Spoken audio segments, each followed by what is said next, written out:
I can give you a couple of examples. One of the companies that we invested in, I think one of the founders is on the next panel, is called Dionysus Health.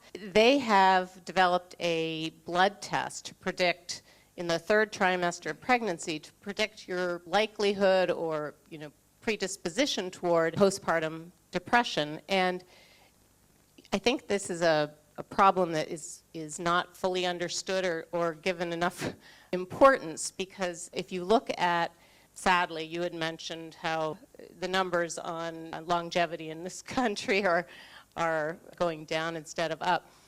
So suicide following the first year after childbirth is the number 2 reason that women die during that period.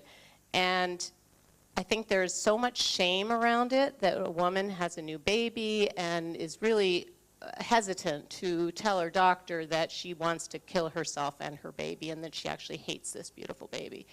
So this blood test that's given in the third trimester predicts, not just predicts your likelihood, doesn't mean you're going to get postpartum depression, but predicts the likelihood of that.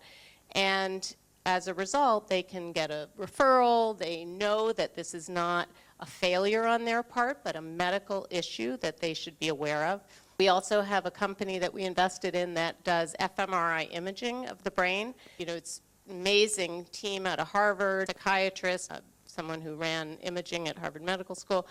And they can use this for a number of things, better diagnostics. So if someone comes into, and this is what, they're not here yet, but what they're working toward is that it can be used in the clinic. So often when someone has a mental health condition, they go to the doctor, and it might be 6 months to a year of trial and error. It's very difficult to be diagnosed correctly, very difficult to find the right drug that will work for you, very difficult to find the right dosage of that drug.